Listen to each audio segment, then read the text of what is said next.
Paz do Senhor, irmãos e irmãs. Se você tem um chamado de Deus na sua vida, uma promessa de ser um pregador ou pregadora, ou até mesmo se você já tem um ministério, leve o seu ministério a sério, venha se capacitar ainda mais na palavra de Deus e aprender os detalhes das Escrituras, os mapas das cidades da Bíblia, os costumes e culturas típicas daquela época e muito mais. Acesse o nosso site que está na descrição e conheça o nosso treinamento, que irá fazer você se aprofundar ainda mais nos textos bíblicos. No capítulo de número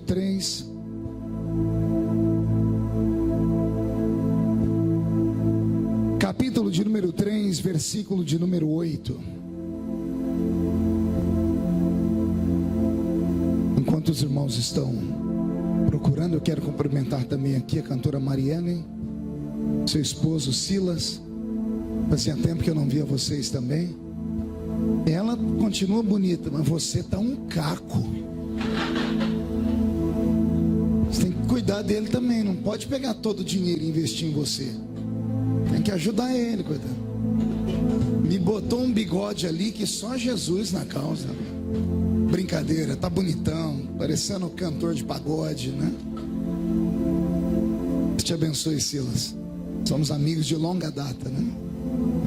Os pastores que estão aqui à minha esquerda, alguns que estão no meio da igreja, Deus abençoe todos vocês.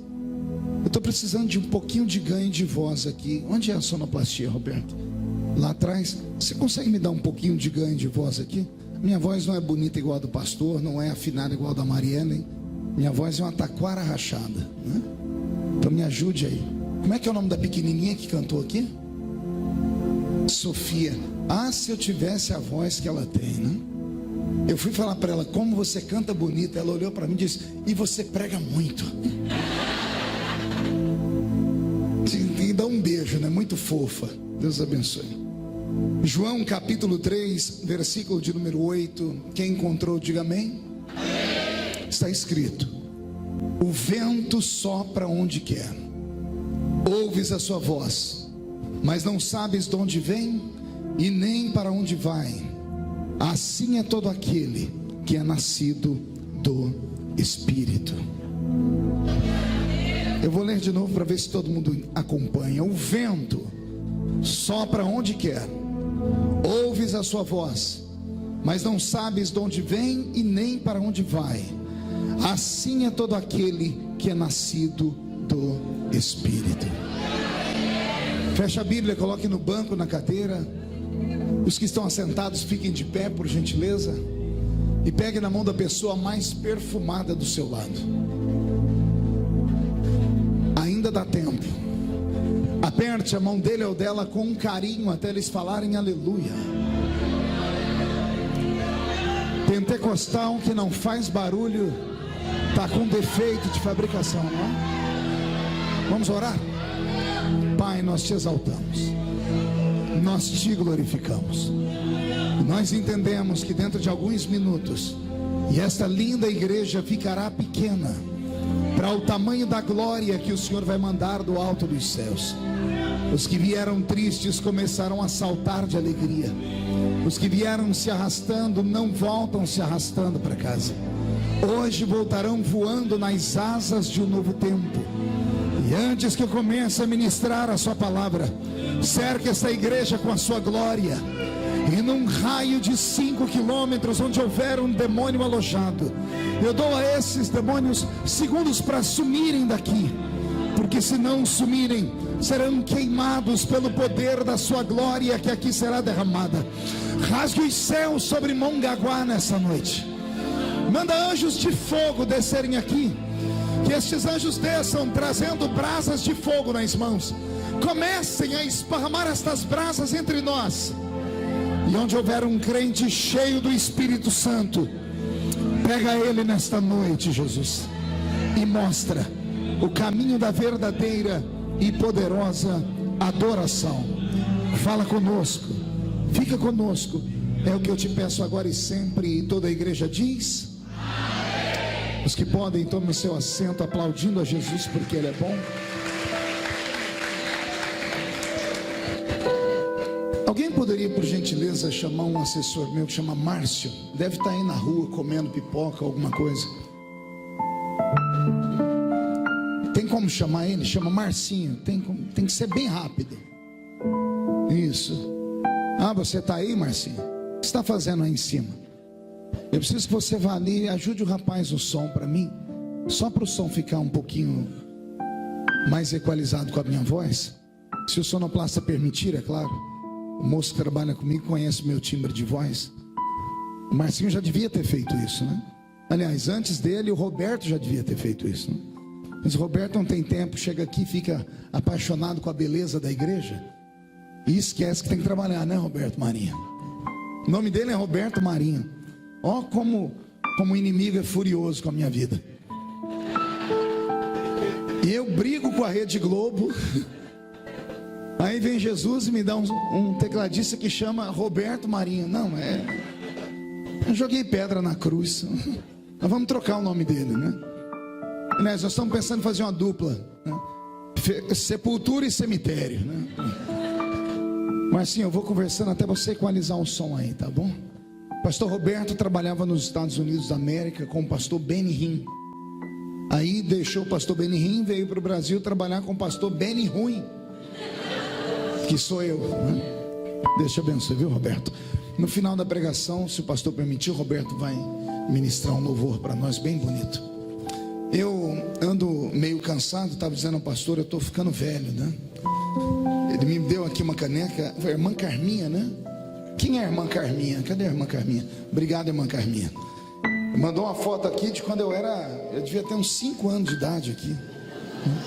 Estou ficando velho, né? A idade chega para todo mundo. E servindo a Deus desde os 13 anos de idade, e bregando desde os 13 anos de idade, hoje com 45 anos, são mais de 30 anos na caminhada.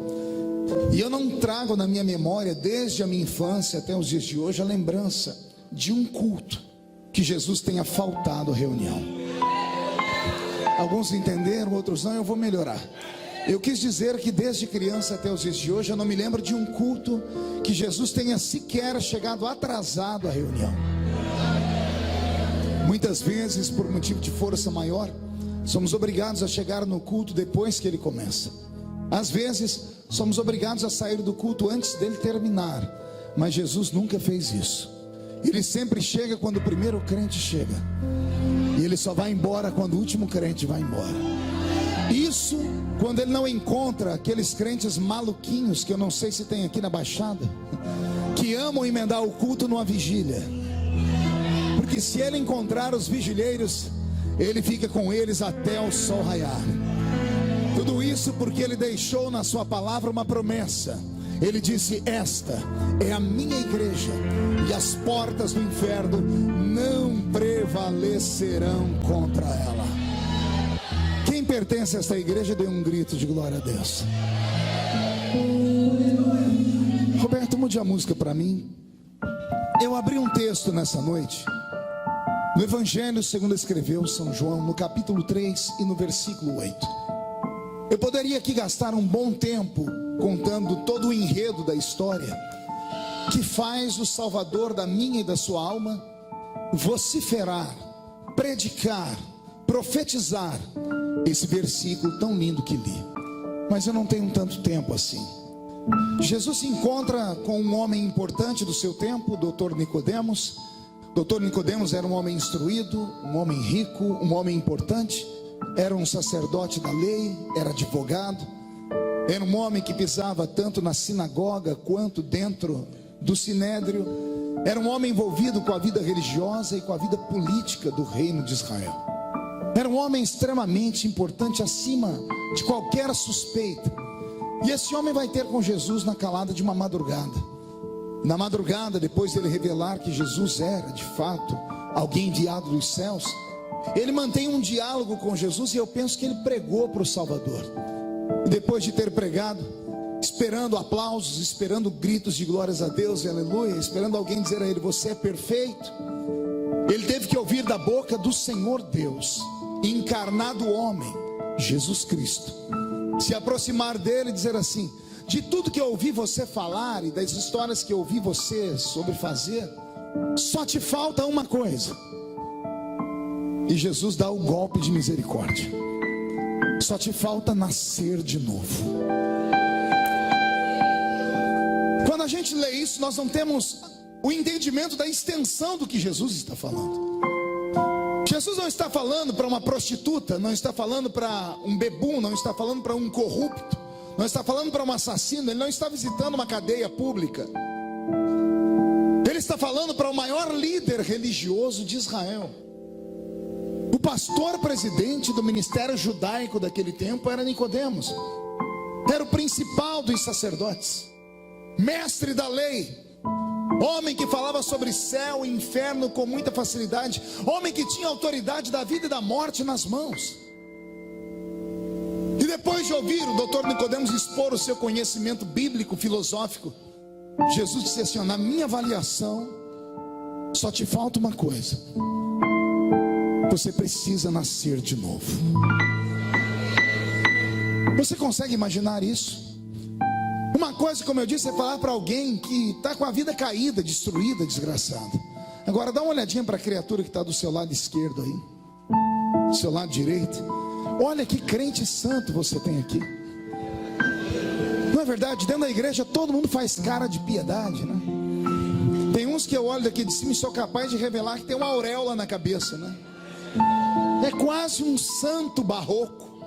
É sério, aqui ninguém mata, ninguém rouba, ninguém fuma, ninguém bebe, ninguém se prostitui, nem adultera. Pelo menos pressupõe-se que ninguém faça isso. Então falar para pessoas que levam a vida regrada na igreja que elas têm que nascer de novo, tem que ser muito corajoso, é um atrevimento, é um tapa na cara da pessoa. É a mesma coisa que você falar assim para ela: você é um falso, é um crente meia boca. E foi o que Jesus disse para aquele cidadão. A vergonha que ele passou foi tão grande que ele tentou transformar o assunto sério numa piada. Ele olhou para Jesus e disse: pode um homem velho entrar na barriga da sua mãe e nascer de novo? Estava em um stand-up. Mas ele não estava em um stand-up, não era um show de humor. Porque Jesus não tem tempo para brincar. Em todos os lugares onde ele está, as coisas são sérias. Principalmente numa reunião como essa aqui. Isso aqui não é uma reunião comum, não é um espetáculo. Às vezes tem áreas de shows, apagamos as luzes, colocamos luzes coloridas. Às vezes tem ar de teatro, porque temos atuação, mas não é um teatro, e tampouco um cinema. Aqui ainda é um quartel-general. Soldados não se reúnem para brincar. Soldados se reúnem para traçar planos e estratégias. Soldados se reúnem para ouvir experiências de soldados mais antigos, mais velhos, de patente maior. Soldados se reúnem para receber munição pesada, para quando atravessar aquela porta e andar pelas ruas de Mongaguá, ter autoridade para discernir espíritos. E quando discerni-los, agarrá-los pelo chifre, esfregá-los no chão e determinar que esta cidade tem um dono. E o dono dela é o Senhor Jesus Cristo, que aqui está. Depois que Jesus deixou Nicodemos meio tonto, Jesus disse para ele assim: não, Nicodemos, eu não estou brincando, não é uma piada que eu estou te falando. Eu estou dizendo que você tem que nascer de novo. Você precisa nascer da água e do Espírito. Nascer da água eu até compreendo, porque toda criança gestada e gerada no ventre da mãe fica dentro de um líquido, o líquido amniótico, que é água para nós. Então todo ser vivo é gerado a partir da água. Era como Jesus dizendo assim: você precisa nascer de novo, esquecer tudo que você aprendeu com seus pais e com suas mães e com a sua mãe, porque eu tenho ensinamentos maiores para você. Mas não foi só nascer da água, porque a água também limpa. Era Jesus dizendo: você precisa se arrepender dos seus pecados. Não os pecados que todo mundo vê, aqueles que só Deus vê, Nicodemos. Aqueles dentro da casa, dentro da sua cabeça. Mas Jesus vai mais longe. Você precisa nascer do Espírito. E aqui me dá um arrepio na coluna. Porque nascer do Espírito é você se reencontrar com o Criador. Era Deus encarnado no homem dizendo para ele: você diz que me serve, mas eu não te conheço. Você prega a minha palavra, mas é só um profissional, é só alguém que faz pelo dinheiro, pelo salário. Você não vive mais do que você prega. E Jesus disse: você precisa nascer da água e do Espírito. E quando Nicodemos percebeu a seriedade, Jesus soltou o último golpe de misericórdia e disse: porque o vento sopra onde quer, ouves a sua voz, mas não sabes de onde vem e nem para onde vai. Assim é todo aquele que é nascido do Espírito. Eu gostaria de saber quantos estão prontos para fazer uma viagem comigo agora. De verdade, então acotovela esse irmão e diga para ele: aperte o cinto, porque a viagem é longa, mas é segura. Só tem um problema. Diga aí, só tem um problema. É uma viagem só de ida. Quem não tiver coragem, dá tempo de descer. Se não quiser viajar comigo, desembarque agora. Pelo horário dá tempo de ir para casa assistir o Corujão ainda. Porque se ficar comigo aqui, coruja você não vê, mas você corre o risco de ver a pombinha do Espírito Santo voar sobre o Ministério Hope. Posso ouvir mais um grito dos pentecostais aqui dentro? Roberto, mude a música para mim. O Senhor Jesus estava falando para Nicodemos que ele precisava ter uma experiência com o Espírito Santo. E eu queria nesta noite, depois de ler na camisa de quase todos os membros da igreja sobre o Espírito Santo, todos querem ser usados por ele. O Senhor falou comigo: fale à minha igreja quem é o Espírito Santo, do que ele é capaz, qual é a atuação dele. Isso em teologia tem uma matéria própria, uma matéria onde nós só falamos sobre o Espírito Santo, se chama pneumatologia. Pneumatologia é a doutrina do Espírito Santo, do pneuma. Pneuma é isso aqui, ó. É isso. Sopro, vento, fôlego. A palavra espírito vem do grego ruach. E ruach é sopro, vento. Por isso que Jesus está dizendo: o vento, o Espírito, ele sopra onde quer. Ele não pode ser dominado por homens. Ele não sopra onde o homem quer, ele sopra onde ele quer. Não é o homem quem determina, quem aprisiona, quem domestica o Espírito. O Espírito é Deus. Vou repetir: o Espírito é Deus. O problema da raça humana é que a nossa mente é tacanha e o nosso entendimento é limitado. E quando vamos falar sobre o nosso Deus e vamos recitá-lo na sua beleza da Trindade, a gente turva a mente, porque a gente consegue imaginar Deus Pai, Deus Filho e Deus Espírito Santo, e aí acabamos enumerando: primeiro Deus Pai, segundo Deus Filho, terceiro Espírito Santo. Acabamos falando Deus Pai primeiro, o Espírito Santo por último, e isso manda uma mensagem subliminar na nossa mente, e nós acabamos acreditando que o Espírito Santo é menor do que Deus Pai. Não é porque ele ocupa o terceiro lugar da Trindade que ele é menor do que o Pai. É que a mente humana, ela é incapaz de absorver o entendimento divino. Como é que nós podemos compreender Deus? Às vezes eu vejo crentes que estão na igreja desde a época de Noé. Ou desculpa, não, tem uns que não são tão velhos, mas pisaram no barro que sobrou na terra do dilúvio. Depois de 10, 15, 30 anos na igreja, eles acham que conhecem tudo sobre Deus. Acham que podem escrever livros. Quer ver a coisa mais triste do mundo? É quando você vai tentar estudar teologia. Eu tenho vários títulos. Se você olhar meus vídeos, você vai ver na parede lá do meu gabinete em Brasília, eu tenho mais de 40 títulos. Eu tenho pelo menos 5 formaturas em teologia, com mestrado, doutorado, e recebi um título chamado Doctor in Divinity, doutor em divindade. Bela porcaria, né? Aí todas as vezes que eu olho para os meus títulos, eu começo a rir. Pergunte por quê? Porque até hoje eu abro a Bíblia e tem horas que eu falo: o que o senhor quer dizer aqui? E olha que eu li a Bíblia mais de 30 vezes, de capa a capa. Eu escrevi 21 livros e uma enciclopédia acerca dela. A primeira vez que eu li a Bíblia inteira de capa a capa, eu tinha 9 anos de idade. lá na igreja católica, na paróquia Cristo Rei, onde eu era coroinha junto com o Padre Ângelo. E a Bíblia que eu li não era igual a sua não, viu, seu preguiçoso? Porque a nossa é menor do que a Bíblia católica. A Bíblia católica tem 7 livros a mais.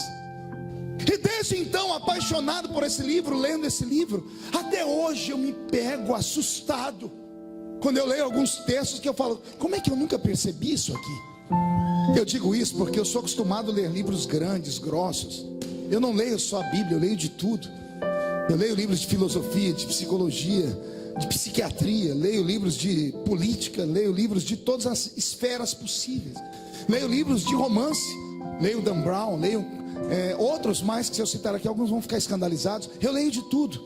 Só que todas as vezes que eu termino de ler um desses livros grossos de romance, eu termino de ler, coloco aqui, nunca mais olho para ele. Basta olhar para o livro que eu lembro da primeira cena até a última. A Bíblia não. Eu já li 30 vezes de capa a capa. E às vezes eu fico com medo de tocar nela. Quando eu era criança na escola dominical diziam assim, a Bíblia fechada é um livro comum, mas aberta é a boca de Deus falando. O tempo passou e eu consertei essa frase, está errado, me ensinaram errado. A Bíblia fechada ou aberta é a boca de Deus falando conosco. Já assistiu filmes americanos? Na hora de julgamentos, pegam a Bíblia Sagrada fechada, colocam lá e faz a pessoa fazer um juramento sobre ela. Não invocam nenhum versículo dela. Por quê? Porque não precisa. Porque qualquer ser humano que tem um mínimo de entendimento sabe que esse livro não é normal. Eu tenho medo desse livro, mas também sou apaixonado por ele. Que pena que a nossa geração não tem mais apreço pela Bíblia. Que pena que a nossa juventude, nossas crianças trocaram a Bíblia física por uma Bíblia eletrônica. Ah, pastor, mas eu estou com a Bíblia. Sim, mas caminhar com a Bíblia para o crente não é só carregar um livro. A Bíblia não é só um livro. A Bíblia é uma identidade. A Bíblia é uma espada.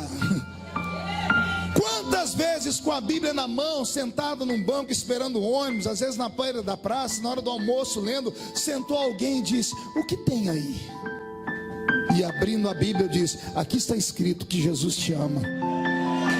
Quantas pessoas eu levei ao pé da cruz assim?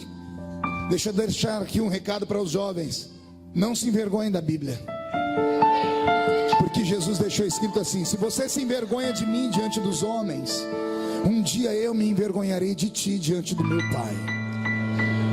Ame a Bíblia, quem pode dar uma glória a Deus por isso? Portanto, eu quero aqui tentar falar sobre esse Espírito.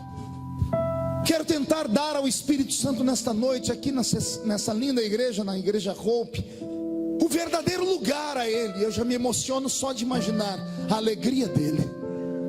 O Espírito Santo não é um vento, ele não é água, ele não é óleo, ele não é fogo.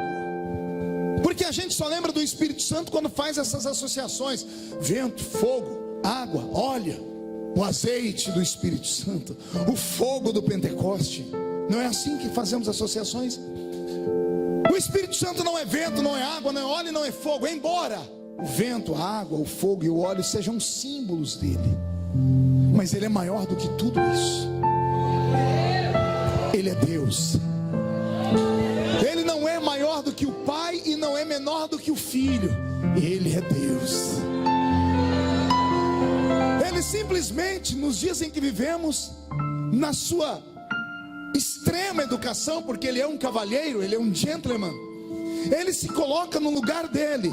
E o lugar dele, nesses anos em que vivemos aqui na terra, é exaltar o Pai e o Filho. Sabia disso?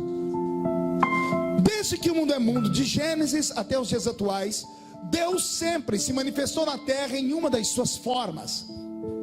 Às vezes como Deus Pai, às vezes como Deus Filho, e na nossa era como Deus Espírito Santo. De Gênesis a Malaquias, o Velho Testamento inteiro, nós temos 5 dispensações bíblicas. E nas 5 dispensações bíblicas, Deus Pai se manifestou. Quer seja a dispensação da inocência, consciência, governo humano, era patriarcal e lei.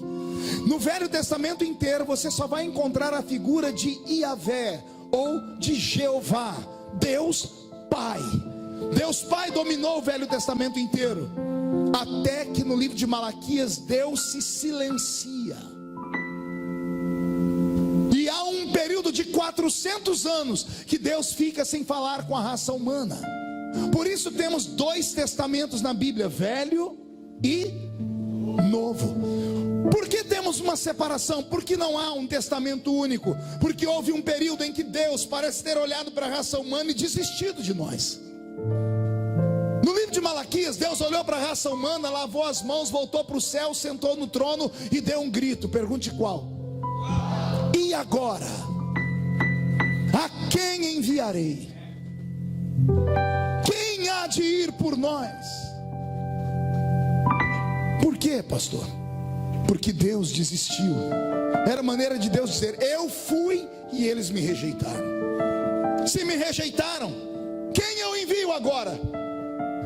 Se rejeitaram o eterno Criador, quem é que pode salvar a raça humana? E é nesse momento que Deus Filho se manifesta. Pergunte como? Respondendo a pergunta do Pai. Qual foi a pergunta? 1, 2, 3. Qual foi a pergunta? A pergunta inteira, ninguém conhece a Bíblia aqui. Vamos lá, 1, 2, 3. E agora? A quem? A resposta do Filho foi essa: eis-me aqui, envia-me a mim. Deus Pai ficou, Deus Filho desceu. Deus Filho ficou conosco por 33 anos e meio, é o período de Jesus na terra. Antes de ir para o céu, ele disse aos seus discípulos: ficai até que do alto sejais revestidos de...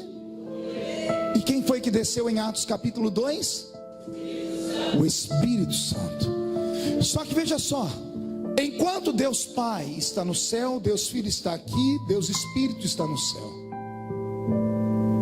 Quando Deus Pai estava aqui, Deus Filho e Deus Espírito estavam lá. Agora que Deus Espírito está aqui, Deus Pai e Deus Filho permanecem lá. Você entendeu? Cada um teve um tempo de atuação. E cada um... Nosso pai Adão recebeu o Espírito Santo quando Deus soprou na sua nariz. Pergunte: como o senhor sabe, pastor? Adão via Deus. Adão ouvia Deus. Adão obedecia a Deus. Só pode ver, ouvir e obedecer quem tem o Espírito Santo. É por isso que a pessoa que está lá fora não obedece a Deus, ela não tem o Espírito Santo. Porque é o Espírito que convence o homem do pecado, da justiça e do juízo. Você está entendendo? Só o Espírito Santo na vida de um homem e de uma mulher faz ele entender que esse lugar aqui não é a casa da mãe Joana, que esse lugar aqui é a casa do Eterno. Sua presença na vida de um crente faz ele entender que aqui dentro não tem que ficar mascando chiclete,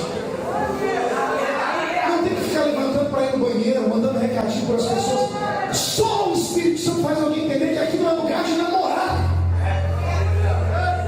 que aqui não é lugar de ficar mexendo no WhatsApp na hora do culto. Só o Espírito Santo. Mas uma pessoa sem o Espírito Santo, ela está num ambiente como esse e ela começa a ficar incomodada quando a estratégia do Espírito muda. Porque existem 2 momentos do culto: o momento em que você entra na igreja e o momento em que você entra na presença de Deus. Entrar na igreja qualquer um entra, até cachorro entra. Já desse eu estava num culto no meio do corredor, tinha um cachorro deitado. Eu sou meio devagar para pregar, né? É igual carral, depois que pega, vai embora. Mas até lá, daqui a pouco, um deu glória a Deus lá, todo mundo olhou para lá e o cachorro olhou junto. Daqui a pouco, o fogo pegou, o povo começou a dar glória a Deus, o cachorro não empolgou. Deitado, ele levantou a cabeça e fez: tinha um diácono perto do culto e falou assim: eita, que o cachorro está crente.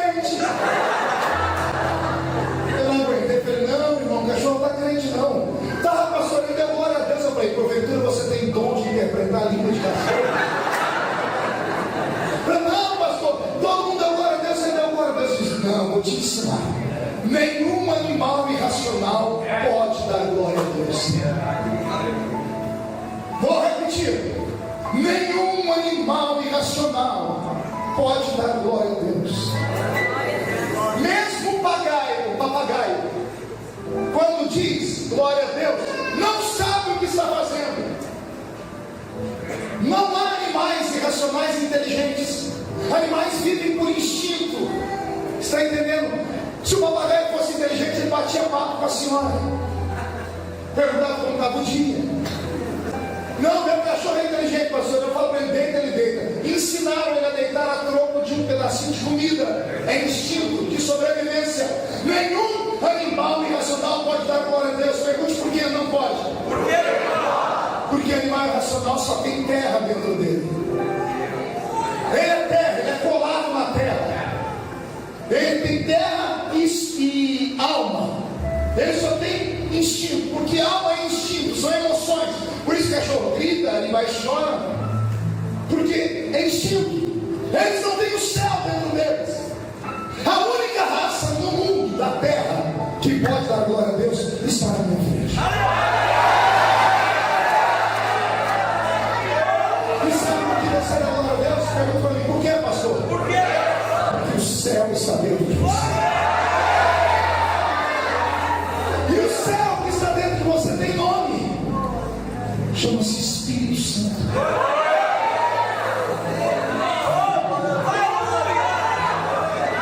Ah, se os crentes soubessem o que acontece quando nós gritamos. Se os crentes entendessem o que acontece quando nós começamos a adorar de verdade.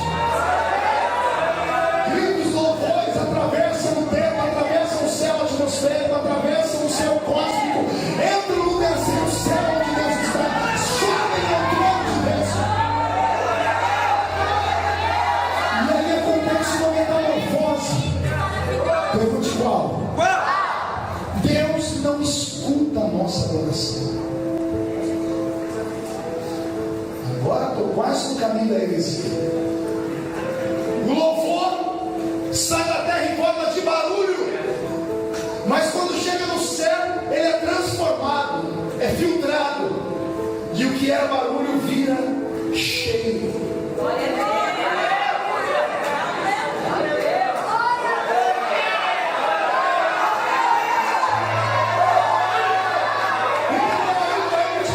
Sai da terra em forma de barulho, é filtrado pelo Espírito Santo. Os anjos pegam o Espírito Santo e colocam em taças, e o seu louvor é jogado diante do trono de Deus. E Deus sente o cheiro do louvor. Deus está sentindo o cheiro do louvor. Só que eu disse uma coisa que ninguém percebeu. Pergunte o quê? Eu disse que o som é filtrado. E você não perguntou por quê? O som é filtrado. Por quê? Para não chegar diante de Deus, glória a Deus, que saiu da boca para fora. Para não chegar diante de Deus, o barulho que saiu porque o outro do lado também fez. Existem duas vias pelas quais a palavra sai da boca do homem. Uma é quando ela sai da boca para fora. Essa não tem peso nenhum. A outra é quando sai da alma. Tem gente que dá glória a Deus para fugir de um bocejo. Já viu isso? Vigília dá muito disso. O irmão vai abrir a boca para não passar vergonha e falar: glória a Deus. Esse glória a Deus não passa do teto, mas aquele que sai do coração, o Espírito intercede com gemidos e respondemos. Ele toca o coração da terra.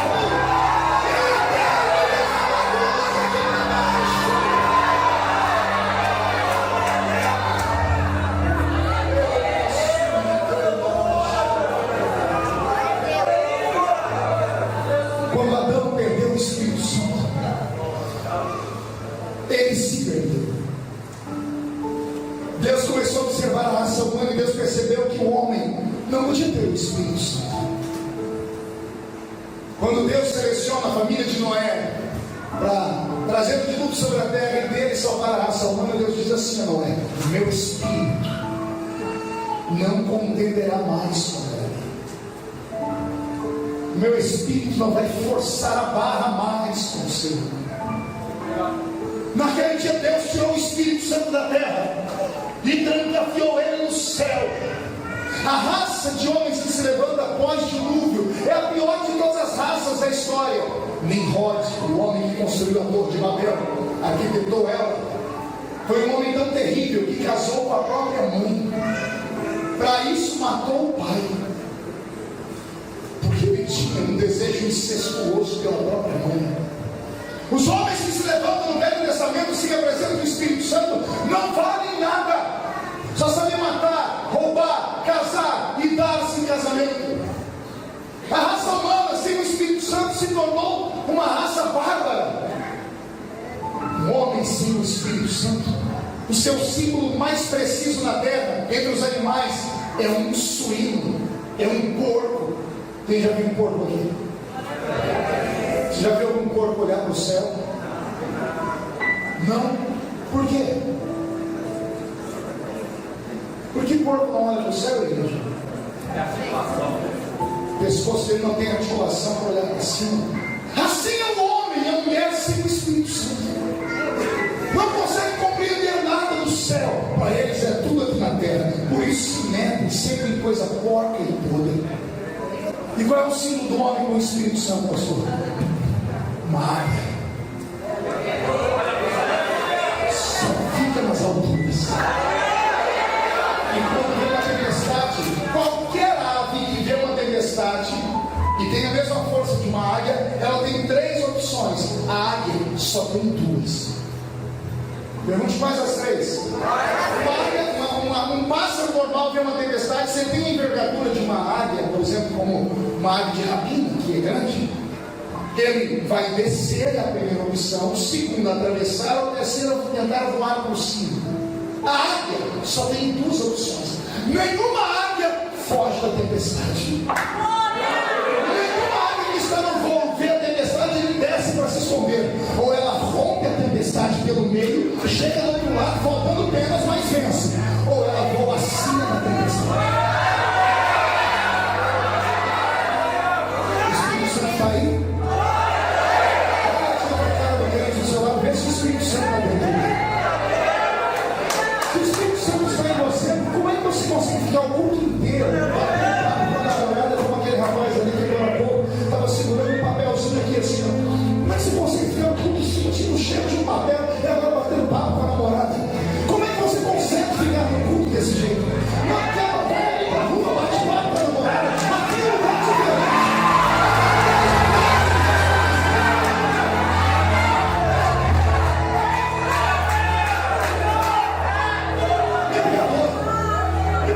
Eu faço aqui a minha oração de salmista. A minha alma tem zelo pela tua causa. Não é tempo de brincar, é tempo de buscar a presença do Espírito. Depois bomba, cai, pega. Ninguém sabe por que a coitadinha na vida. A oportunidade é dada a todos dentro deste santuário. O Espírito Santo está aqui para tocar a vida de qualquer um. O Davi só consegue fazer isso a pessoa deixar. O homem sem o Espírito Santo é um nada, não presta para nada.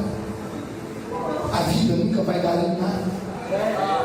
Qualquer homem sem Deus lá fora consegue levar a vida aos trancos e barrancos. Um crente não.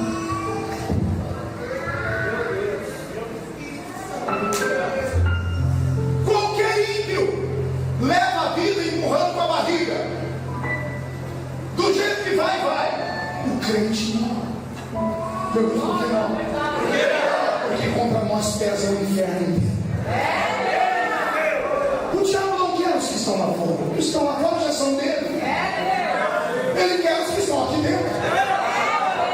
E se você não estiver protegido, se você não estiver guardado, se você não estiver revestido, ele vai te levar embora a qualquer momento. Eu digo isso porque eu já fui um crente meia boca. E ninguém teve a coragem de fazer o que eu fiz aqui, moço, falo isso com muito amor. Eu era um menino leviano dentro da igreja, levava a vida de qualquer jeito e reclamava com o pastor ainda. Ai, se alguém falasse qualquer coisa para mim. Ninguém nunca teve coragem de falar comigo. Sabe qual foi meu destino? Drogas. Deixei a igreja e fui me envolver com o mundo das drogas. Passei 2 anos longe da igreja, inaugurei o jornal da minha cidade com fatos policiais, porque ninguém nunca teve coragem de me colocar na parede e me explicar que esse lugar aqui não é igual à nossa casa, não é igual a sala da nossa casa, não é igual a rua. Deus disse a Moisés no alto de uma montanha, no alto de uma montanha, onde só tem sujeira e terra. Moisés foi chegando de qualquer jeito. Eu disse: para aí. Por que, Senhor? Tira as alpacas dos seus pés. Por que, Senhor? Porque esse lugar é uma terra santa. Onde Deus está, a terra é santa. Você consegue entender isso? Como ninguém no Velho Testamento estava pronto para receber Deus, Jesus teve que intervir. Jesus teve que ir lá na eternidade e falar: Pai, um homem sem Espírito Santo não vive. Temos que devolver. E Deus vai com reticências. O homem não pode receber o Espírito Santo porque ele machuca o Espírito Santo. Ei, o Espírito Santo é sensível. Alguém já leu isso na Bíblia? Jesus, quando passou por aqui, disse assim: se quiserem falar do meu Pai, falem. Se quiserem falar de mim, falem também. Mas não falem do Espírito Santo. Pecar contra o Pai tem perdão.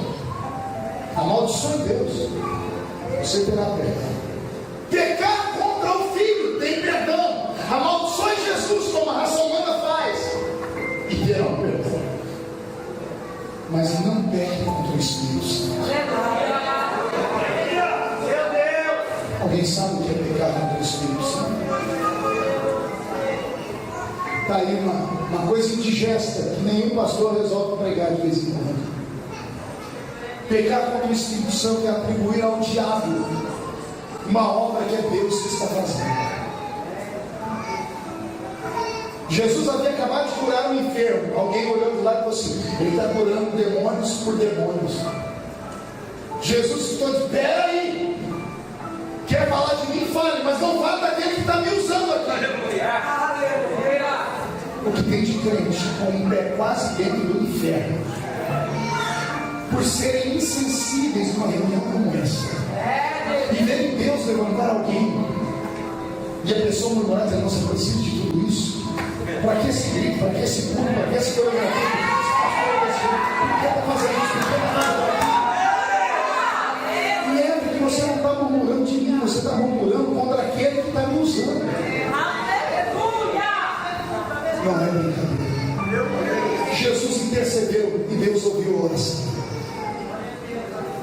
E a Bíblia diz que Deus transformou o Velho Testamento num laboratório. E Deus pegou 3 tipos de seres humanos para serem cobaias. Deus pegou reis, sacerdotes e profetas. Na verdade, todos eram homens, mas Deus começou a analisar o sentimento deles, a sensibilidade deles, a chamada deles. Então Deus vinha sobre o homem e via que ele era sensível e disse: esse será profeta. Vinha sobre o outro e disse: esse será sacerdote, porque é sensível. Esse será rei, porque é guerreiro.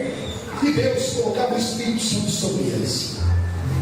Amém até aqui? Amém. A diferença de nós para eles é gigantesca. Pergunte por quê? Por quê? O Espírito Santo só era dado sobre eles para uma atuação naquele momento. Deus dava e tirava.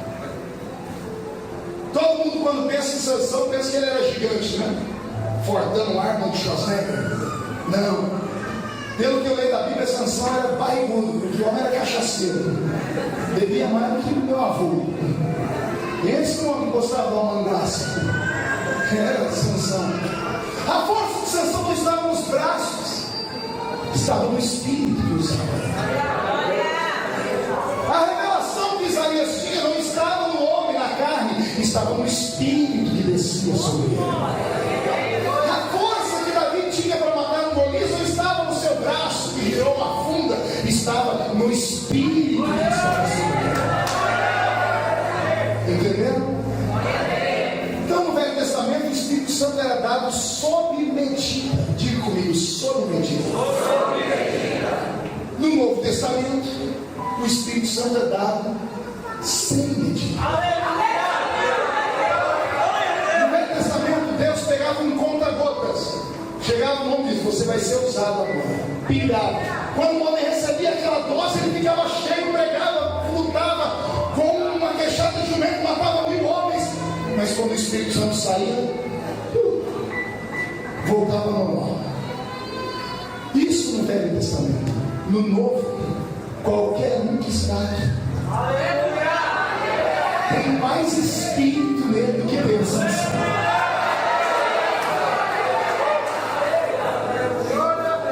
Você entendeu? Agora pergunte para mim: por que Deus fazia isso, pastor? Por que Deus fazia isso? Deus não confiava no homem para ter o Espírito Santo. Sabia que a qualquer momento o homem entristecia o Espírito Santo. E de fato o homem começou a entristecer o Espírito Santo. Mesmo os que eram cheios dele entristeciam a ele. Até que um dia um desses que entristeceu entrou numa oração e começou a gritar: Deus, tira de mim o meu reino, tira de mim a minha fama, mas não tira de mim.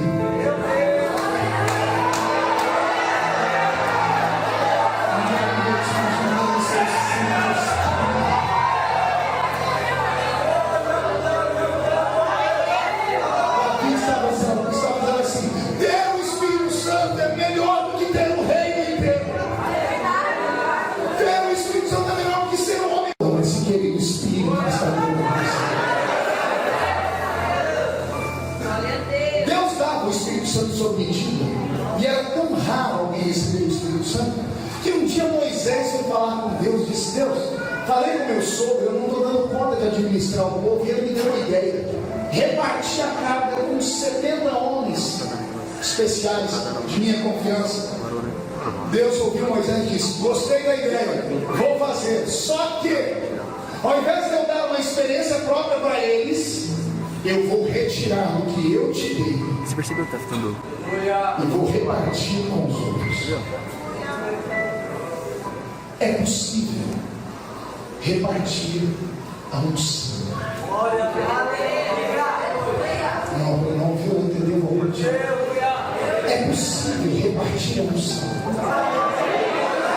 A unção que você respeita é aquela que você atrai. Não entendeu? Vou desenhar até você entender. A unção que você respeita e admira é aquela que você atrai sobre a sua vida. Se você ama ver a irmã Maria cantar quando ela está cantando, se você respeitar a unção dela e desejar, a unção que está nela pode ser atraída a você. Se você gosta de ver o pastor Roberto tangendo um instrumento porque ele é ungido para isso, a unção que está nele pode ir sobre você. Se você respeita a unção da palavra que está sobre mim, você corre o risco de receber a mesma graça para pregar. Deus ainda reparte a unção. Só que é interessante, o dia que Deus retirou do espírito de Moisés, aconteceu umas coisas que a gente tem que pregar, pastor, não tem jeito. A Bíblia diz que Moisés estava lá no alto da montanha e Deus disse assim: Moisés, está com a lista aí, está aqui, Senhor, 70 nomes. Pois não. Abre os braços, Moisés, já abri, Senhor, e agora? Se segura, porque eu vou tirar um pouco do que eu te dei e dar para aqueles 70. A Bíblia diz que Deus retirou o espírito que estava em Moisés e saiu de Moisés 70 flechas de glória.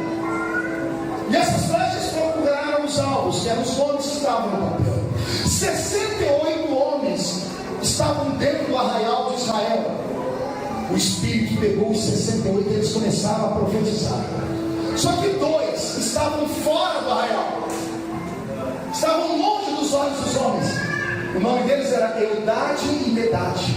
A Bíblia diz que quando os 2 que estavam no meio da estrada, a caminho, foram tomados pelo Espírito, os 2 começaram a saltar, a cantar e a profetizar um para o outro. Imagina Deus profeta, eu falo para você, você fala para mim. Foi isso. Mas olha que glória, eu vou profetizar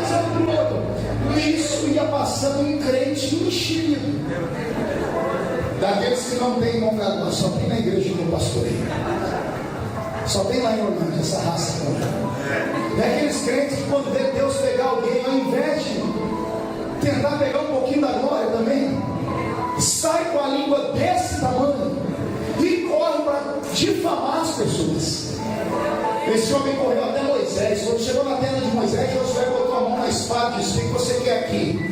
E o homem disse: quero contar para Moisés que tem dois moços lá do lado de fora do arraial profetizando, dando escândalo lá, fazendo aquelas estribonias pentecostais, fazendo aquelas coreografias extravagantes pentecostais. Josué disse: deixa que eu levo a mensagem para Moisés. Josué entrou e disse: Moisés, tem dois moços do lado de fora do arraial, o nome está aqui, Eldade e Medade, e eles estão pulando, profetizando do lado de fora do arraial. Posso ir lá calar os dois? Já com a mão na cintura. Moisés disse: qual o nome deles? Eldade e Medade. Eldade e Medade. Josué, deixa os meninos profetizar, Josué. E eu vou te dar um ensinamento. Qual, Moisés? Quem dera não são os dois lá fora. Quem dera não os 68 lá fora. Quem dera todo Israel fosse cheio do Espírito Santo e começasse a profetizar.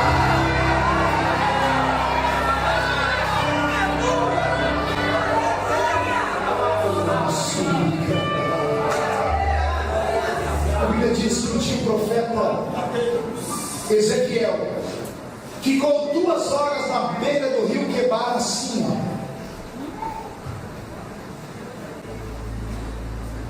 com a boca aberta, por 2 horas.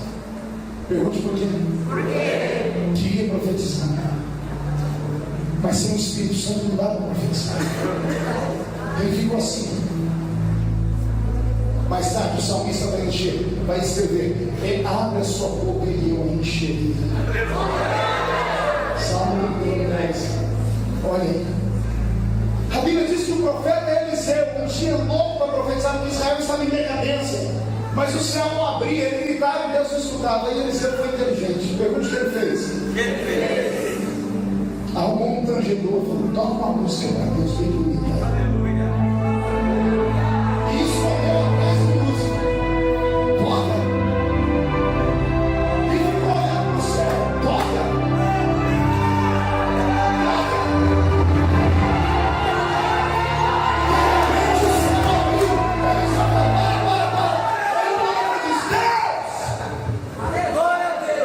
O que foi, Eliseu? Eu quero profetizar. E por que você mandou o músico tocar? Porque eu não sou bobo. A música toca, o céu abre.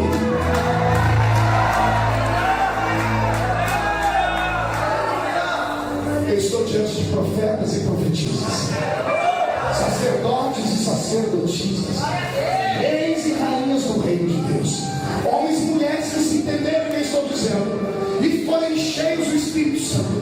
Quando colocarem os pés para fora dessa porta, não tem demônio que para diante de vocês. Não tem Zé Película, Zé Pilantra, Chucaveira, Tranca-Rua, Beto Velho, não tem inferno, não tem preteiro, não tem pessoa, não tem rede do alto.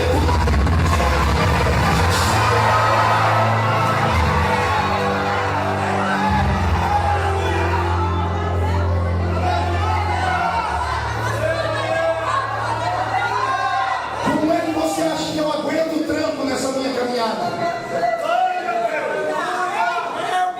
Vocês acompanham minha vida, vocês sabem que tudo comigo vai parar no Jornal Nacional. Você ri, não é você. Paz do Senhor, irmãos e irmãs.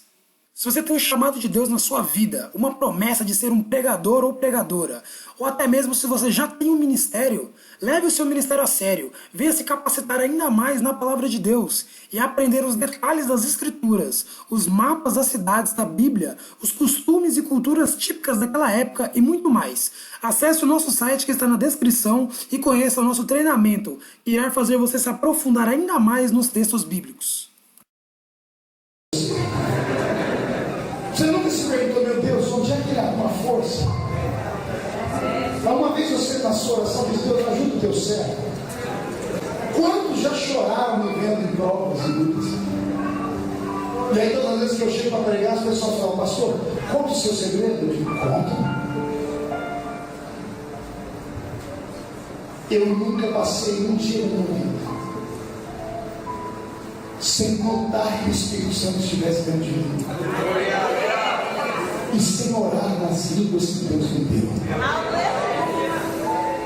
A diferença entre um homem e outro homem é o Espírito Santo. O que faz a diferença de um cantor para outro cantor? Quantas vezes a gente vê pessoas cantarem as mesmas músicas? Um dia desses eu estava vendo até no mundo, eu vi aquele cantor Caetano Veloso cantar aquela música sozinho. E depois eu vi Tim Maia cantar, depois eu vi Sandra Sá, a mesma música. Mas por que Tim Maia canta de um jeito e não vende? Sandra canta e não vende. Caetano vende 1 milhão de cópias. É a mesma música.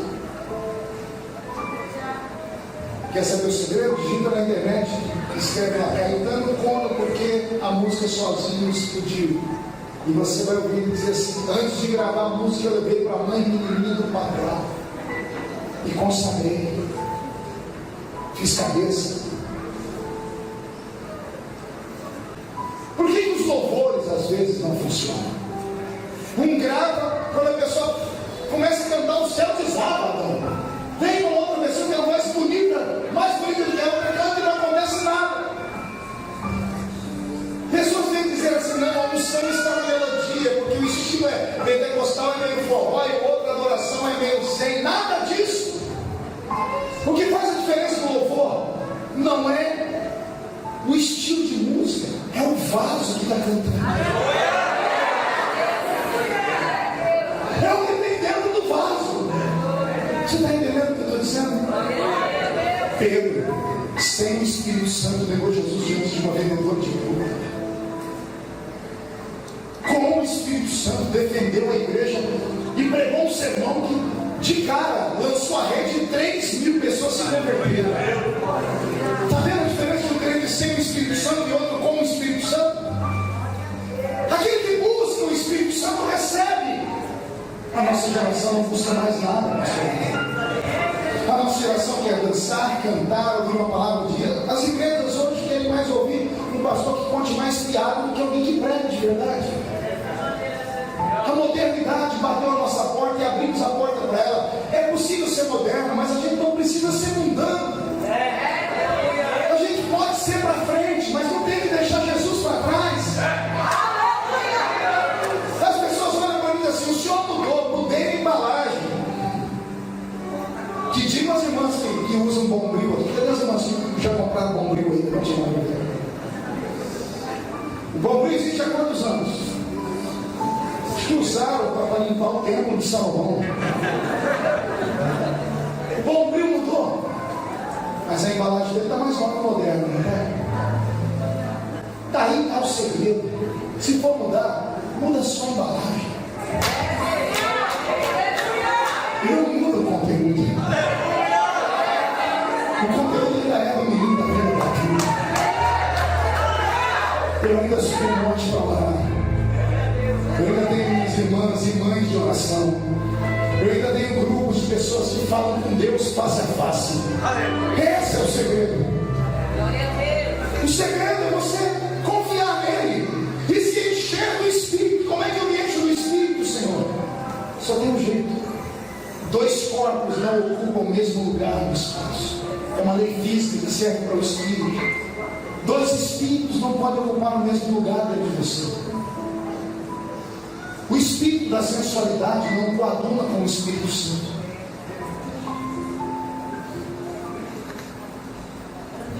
O espírito irrepreensível, que não aceita a repreensão de ninguém, não coaduna com o Espírito Santo.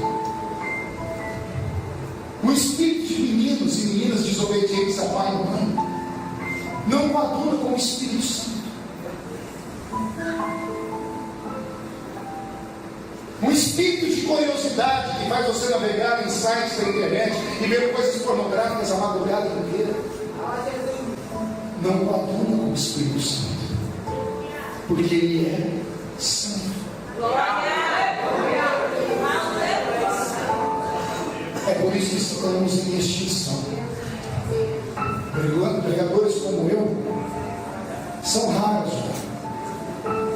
E eu fico imaginando como será o futuro, porque eu já não estou dando conta mais do cansado. Eu fico imaginando os que vêm por aí.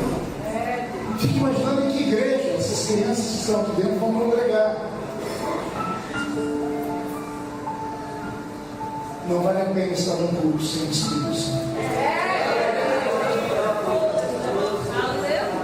Ele está aqui.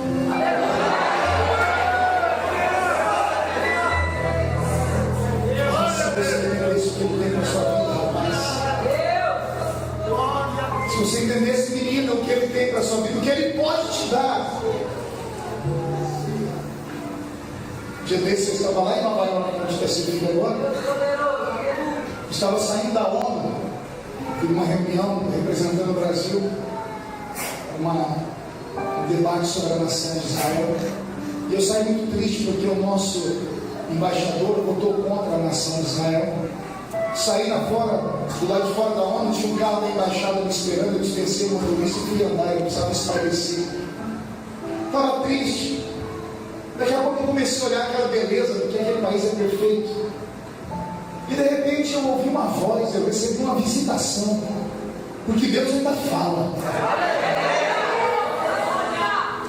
E a voz falou assim comigo: ei, cortador de cana. E eu parei, porque eu conheço a voz do meu Senhor. Eu virei uma árvore para ninguém notar, baixei a cabeça e depois, fala, Senhor, que deu certo hoje. Está tudo bem, cortador de cana?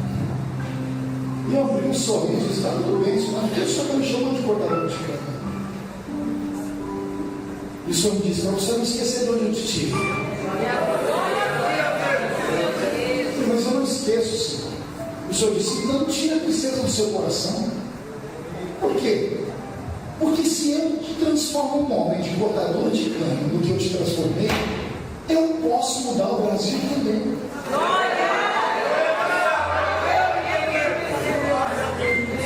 Deus tem algo na sua vida. Mas se você não se dedicar, se você não acreditar, se você não sonhar, se você não buscar, se você não gastar tempo, se você não fizer renúncias, Ele nunca poderá fazer na sua vida o que Ele deseja. Pastor, mas o preço é caro. É claro que é caro. O que não custa nada não vale nada. O Espírito Santo tem sede. Ele precisa que alguém mate a sede dele. Ele quer você para ele. Ele não quer repartir você com mais ninguém. Não quer repartir você com o seu Facebook. Não quer repartir você com seus amigos. Não quer repartir você com as noitadas, com as baladas. Não quer repartir você com a novela. Não quer repartir você com o futebol. Não quer repartir você com ninguém. Ele quer você para ele. Se entrega. Se entrega.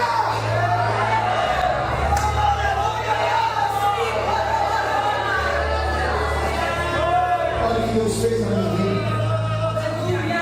De menino travesso, crente leviano, que foi comer bolotas lá fora, que por misericórdia voltou. Quando voltei, eu fiz um propósito. Eu disse: eu vou ser o que eu nunca fui na igreja.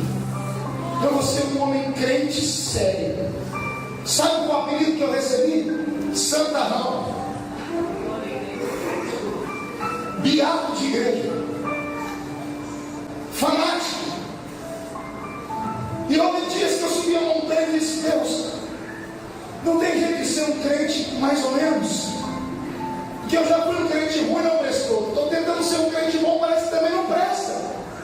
Porque olha o que eu sofro com os meus amigos. Por que eu não posso ser igual a eles? E Deus falou comigo na noite: porque um dia eles vão querer ser igual a você.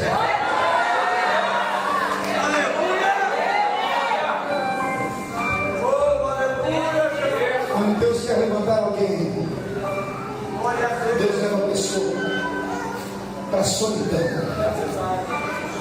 Deus só conversa com o homem que Ele chama a mulher na solidão, na calada da noite. É na hora do aperto, é na hora da dor. Porque nessa hora nós estamos sensíveis, o Espírito Santo aflora. E Deus traz a revelação sobre a nossa vida. O vento sopra onde quer. Ouves a sua voz, não sabes de onde vem nem para onde vai. Assim é todo aquele que é nascido do Espírito. 835 anos antes de Jesus nascer, um profeta ergue a voz e faz uma profecia que abalou o tempo, a história. Era o grito de Deus dizendo: eu vou voltar a confiar na raça humana. Eu dei o Espírito Santo ao homem, tirei o Espírito Santo do homem, transformei o homem numa cobaia, devolvi o Espírito Santo, o homem me entristeceu, mas eu descobri que nem todos são iguais a todos. Alguns vão amar o Espírito de verdade. Deus abre a boca do profeta Joel, que profetiza assim: e eis que nos últimos dias, diz Deus, derramarei do meu Espírito sobre toda a carne. Vossos filhos e vossas filhas profetizarão. Vossos jovens terão visões, vossos velhos terão sonhos. Naqueles dias, diz o Senhor, derramarei do meu Espírito sobre os servos e sobre as servas, sobre os grandes e sobre os pequenos. E haverá nos céus sinais. O sol se converterá em trevas, a lua se converterá em sangue, e o dia do Senhor se aproximará.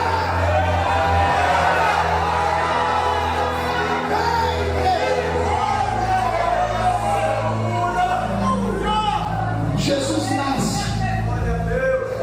O Espírito Santo visita ele em Lucas capítulo 4, quando ele sai das águas do batismo. Aquele que é o precursor de Cristo faz uma profecia também poderosa. Pergunta para ele: você é o Messias? Ele diz: eu não. Eu batizo com água para arrependimento, mas o Messias nos batizará com o Espírito Santo e com fogo. Atos capítulo 2. Estavam todos reunidos no mesmo lugar, quando de repente veio do céu um som como de um vento forte e impetuoso e encheu a casa onde estavam assentados.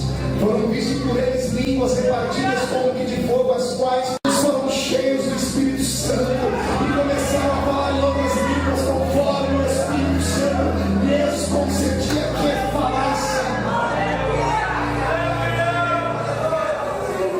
Desde que a igreja foi fundada, em todas as eras e tempos, o diabo tenta arrancar o Espírito Santo da igreja.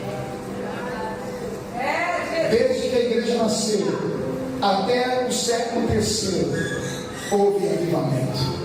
Do século III para frente, o Espírito Santo é oprimido, a igreja se mistura com o Estado, governos, política. Tudo isso vem oprimindo a igreja, tirando a santidade, a pureza, a graça, a essência. Chegamos no século 11º da nossa era, no ano 1100. Não há um relato entre o ano 1100 e o ano 1300 sobre uma manifestação do Espírito Santo na terra. Alguém chegou a escrever que o Espírito estava extinto, porque Paulo escreveu isso aos Coríntios: não entristeçais o Espírito, não extingais o Espírito. É possível que o Espírito Santo vá embora de uma igreja. É possível que o Espírito Santo se afaste de um ministério inteiro. Está na Bíblia. No século 14, ano 1400, Deus começa uma renovação na mente de alguns homens. Ele levanta um homem chamado Johann Hus, um alemão, que é queimado vivo, e no meio das chamas ele dá um grito dizendo: hoje vocês matam um ganso, porque a palavra Hus é ganso em alemão. Ele diz: mas daqui a 100 anos nascerá um cisne que ninguém poderá matar. No século XV, no ano 1500, nasce Martinho Lutero. E no ano 1530, na noite do dia 31 de outubro, Martinho Lutero, na porta da igreja de Wittenberg, prega as 95 teses contra o clero romano. O nome dele é arrancado de todos os livros católicos. Ele recebe uma bula papal dizendo que ele estava excomungado, e o nome dele é tirado do livro de Roma. Martinho Lutero faz uma fogueira, levanta aquele livro queimado, põe no meio da fogueira, o livro vai ser queimado, põe na fogueira, chama os aldeões alemães e diz: o meu nome foi hoje riscado no livro de Roma, mas hoje ele foi escrito no livro da vida. Por causa da revolta de Martinho Lutero, da revolução dele, 100 mil crentes foram mortos. Eu não disse 1000, nem 10 mil, 100 mil. Morreram por causa do Espírito Santo e da fé. A noite de São Bartolomeu, conhecida como a noite mais sangrenta da França. A cidade da França é chamada hoje Cidade de Luz. A Cidade de Luz foi iluminada com 10 mil cruzes, e em cada cruz um crente, um valdense, acorrentado com a Bíblia Sagrada traduzida, o Novo Testamento do alemão, de Martinho Lutero, amarrado no peito. Morreram queimados. O padre Torquemada, com a sua cruz de Caravaggio, matou 10 mil outros crentes, sozinho. Veio o comunismo, matou 50 milhões de crentes, e a igreja está viva. Aleluia!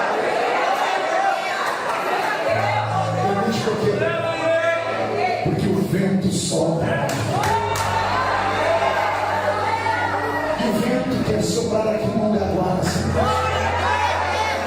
quer soprar na sua vida, na sua casa, na sua família, nos seus filhos, no seu casamento, na sua vida profissional, na sua vida ministerial.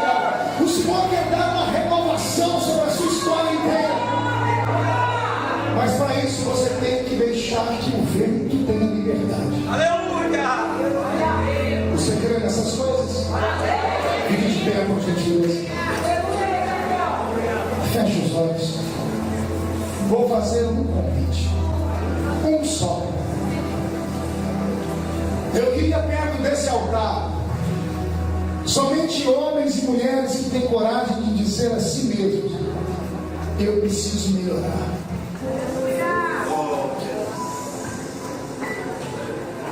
Eu preciso melhorar, porque eu já fui melhor. Isso, vem chorando mesmo, vem pertinho.